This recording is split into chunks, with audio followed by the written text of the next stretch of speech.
দাদা একটু কথা বলার চেষ্টা করি, কি মনে হচ্ছে আপনারা দীর্ঘ 50 দিন অতিক্রম করে আজকে ব্রিগেড ময়দানে জমায়েত হয়েছেন এবং সর্বোপরি যে কিছুক্ষণ বাদে বক্তব্য রাখবেন এই মঞ্চ থেকেই ডিওয়াইএফআই যুবনেত্রী মীনাক্ষী মুখোপাধ্যায় থেকে শুরু করে অন্যান্য শীর্ষ নেতৃত্বরা, কি মনে হচ্ছে 2024-এর আসন্ন লোকসভা ভোট আরও কি শক্তিশালী হচ্ছে বাম? অবশ্যই অবশ্যই, যেহেতু আমাদের ক্যাপ্টেন মীনাক্ষী মুখার্জি, আমাদের রাজ্য সম্পাদক মোহাম্মদ সেলিম প্রাক্তন যুব ডিআইএফের সর্বভারতীয় সম্পাদক ছিলেন, এবং আমরা যে পৌরসভায় যে 27% ভোটটা পেয়েছিলাম এবং গ্রামে যে বিগত পঞ্চায়েত লুট করার পরেও আমরা প্রায় 25 থেকে 26% গ্রামের ভোট, অশিক্ষিত যাকে বলা হয় গ্রামের ভোট, সেগুলো কিন্তু আমরা ভালো পেয়েছি। এবং গ্রামে যে একটা আওয়াজ উঠেছে ওই খাদ্য নিয়ে, এবার বর্তমান যে সমস্যা, ফোরেরা ধান কিনছে, বিভিন্ন কার্ড সাপ্লাই করে সেই ধানগুলো কিনছে। বিশেষ করে আমাদের মালদার হরিশ্চন্দ্রপুরে কিছু কিছু সিন্ডিকেট তৈরি করা আছে, তাদের মারফত কৃষকেরা ধান বিক্রি করতে পারছে না, বিহার থেকে ধান এনে বিক্রি করছে। এই যে দুর্নীতি, তারপর রেশন বলুন, চাকরি বলুন, এটা তো অহরহ দেখছেন। তারপরে সিবিআই, ইডি, এদেরও নিরাপত্তা নেই। এই রাজ্যটা কি অবস্থায় গেছে এটা আপনারা বুঝতে। এবং দ্বিতীয় আমি কিন্তু এখানে একটা প্রশ্ন, সেটা হচ্ছে গিয়ে ইতিমধ্যেই আপনাদের অনেকজন মানে হচ্ছে গিয়ে বিভিন্ন গ্রামগঞ্জ থেকে যারা আসছেন তারা যেরকমটা বলছেন যে এই সাধারণ মানুষ যারা উপস্থিত হচ্ছেন বা আপনারা যারা এই ইনসাফ যাত্রা করে ব্রিগেড ময়দানে এসে উপস্থিত হতে চেয়েছিলেন, সেই সময় আপনাদের ওপর নেমে এসেছিল পুলিশি আক্রমণ, মিছিল আটকে দেওয়া হয়।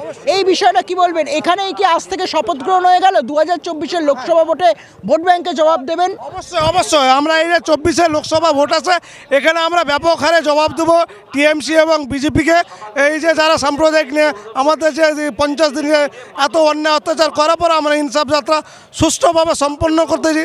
লাখো লাখো লোকের মানুষের যে সহযোগিতা, আজকে দেখছেন ব্রিগেড মাঝে জায়গা হবে না, কারণ যে ব্রিগেডটা আগে ছিল এখন হয়েছে উল্টো, জায়গা এত ছোটো দিয়েছে যেন লোক নাই, কিন্তু ওইভাবে আমাদের আটকানো যাবে না।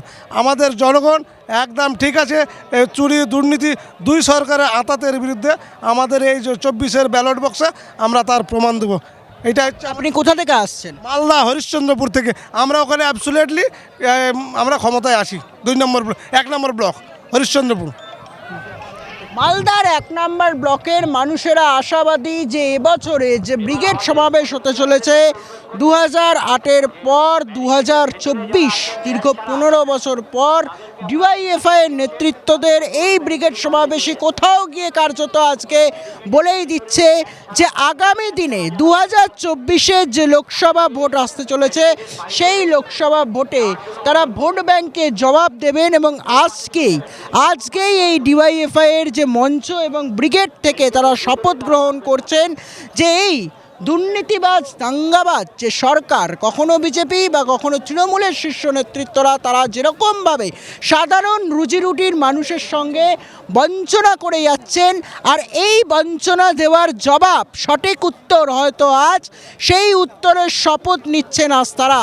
এই মুহূর্তে আমার ক্যামেরা পার্সন জিতেন্দ্র মাহাতোকে দেখাতে বলবো সেই চিত্রটা, যেখানে ব্রিগেডে শুধু ভিক্টোরিয়ার মাথা দেখা যাচ্ছে সেটা নয়, লোকে ঠিক করছে এই মুহূর্তে কিছুক্ষণ পর ডিওয়াইএফআইয়ের সম্পাদক মীনাক্ষী মুখোপাধ্যায় তিনি ঠিক কী বক্তব্য বলবেন এবং তার পাশাপাশি শীর্ষ যারা বাম নেতৃত্বরা রয়েছেন তারা ঠিক কী বক্তব্য রাখছেন।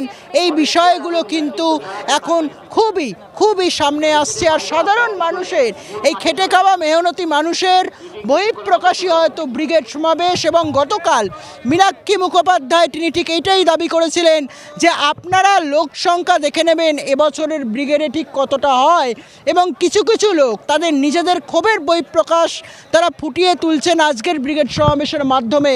তারা যে সরকারকে তারা আশা দিয়ে নিয়ে এসেছিলেন, সেই সরকার আজ কোথাও গিয়ে এই মেহনতি মানুষগুলোর জন্য তারা কার্যসিদ্ধি করছেন না, চুরি করে নিচ্ছেন। রেশন থেকে শুরু করে চুরি যাচ্ছে এ রাজ্যের যারা শিক্ষিত বেকার যুবক যুবতীরা রয়েছেন তাদের চাকরি, এছাড়াও একাধিক দুর্নীতির অভিযোগ উঠছে।